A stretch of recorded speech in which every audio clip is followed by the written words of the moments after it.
I Saw the TV Glow, an A24 film directed by Jane Schoenbrun. It released May of this year, but I haven't heard anything from it, so let's get into this. When two friends, Owen and Maddie, connect over their obsession for a 90s supernatural TV drama, they discover more about themselves and plan on running away together. But then Owen chickens out and Maddie disappears. Now this is a coming-of-age horror film, but unfortunately there isn't enough suspense or tension here for me to even call this creepy. Now there are some scenes to that effect, but again the tension is very low. Now I think there's a proper amount of build-up, especially in the last 30 minutes of the movie, for the film to deliver a scary scene. But I didn't get so much as a jump scare, which isn't a bad thing. Because again, I haven't heard much about this movie aside from one trailer. So I'm not disappointed from what I saw, but I did expect more because the vibe is definitely there. As for the coming-of-age stuff, very well done. I mean, all the elements are there. Abusive parents, confused teenagers, small town and awkward moments, the two weird kids with barely a social life to speak of, and for me it's a plus that this is taking place in the 90s. VHS tapes, box TVs, the aspect ratio I'm starting to miss for some reason, and with the parachute game and inflatable planetarium, I'm starting to think I have fond memories. And maybe it's just me, but if a coming-of-age film doesn't feel like the 90s, by which I mean doesn't transport me back to my youth, it failed at its job, but I'm happy to say this movie hit the mark.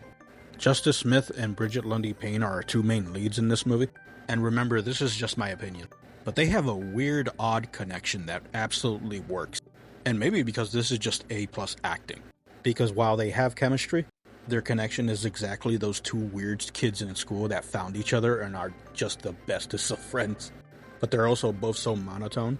It's like if Ali Sheedy's character from The Breakfast Club just kept talking to herself. But I didn't hate these characters. Their lives are so hopeless, or seem so hopeless, you just want the best for them. But to me, the characters are not incredibly relatable, and that matters when it comes to the pacing. And the pacing is not terrible at all. It's a nice, steady progression. But I don't know how a vast majority of moviegoers are going to handle the first hour of this film. There was enough for me personally. Like I said, I'm a 90s kid, and I wanted to see what other 90s paraphernalia would be in this thing. Which brings me to the cinematography, which is solid. I'm a sucker for following/tracking shots, but I love the framing and ambiance of so many of these scenes, and often a neon glow coming from some sort of direction, even in daytime scenes. Not a lot, but it's there. And at the risk of sounding like an old head, my favorite scenes by far, the ones when they're watching their favorite Buffy the Vampire Slayer ripoff, the Pinko-Pay. Because it takes place in the 90s, they have to go back to that 4:3 aspect ratio.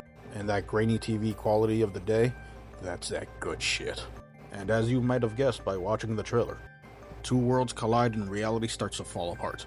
And that's when we get distorted video and static lines of the movie we're currently watching. Just like when the magnetic tape of an old VHS tape would start to wear. You know, stuff like that. And there's this one really cool scene where it's used in a creative way. Unfortunately, there's not enough cool scenes like that. There's a few very cool examples here of practical effects, but it's few and far in between. And I promise it's not a major flaw of the film.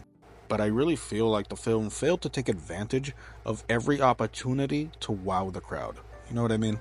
And while I was not wowed, I was definitely moved. I'm not going to tell you what the message behind this film is, because figuring it out is part of the viewing experience. But from my perspective, what I saw was a young man being smothered by overbearing parental figures. And with no real friends or social life, our protagonist lives life vicariously through the screen. But when given the chance, not once but twice, to escape the mundanity of his life, he stopped dead in his tracks by a wall of his own apprehension. Before he realizes it's too late, he has a life he never wanted, in a place he never wanted to be in, living a way he could never truly care about. But that was my initial interpretation, until I rewatched the movie and found out more about the director, which filled in some scenes I missed the first watch around. I Saw the TV Glow is a very creative, interesting movie, if not a little pretentious. One that might make you think, but I think you need a good understanding of media literacy to comprehend this sort of thing. This also isn't a movie for traditional horror fans. I think a lot of traditional horror fans would be really mad at this, but I'm going to give 2024's I Saw the TV Glow a worth it. But that's the review. If you've already seen this movie, let me know what you think. And if you like what I post, please like, share, subscribe, and I will see you in the next one.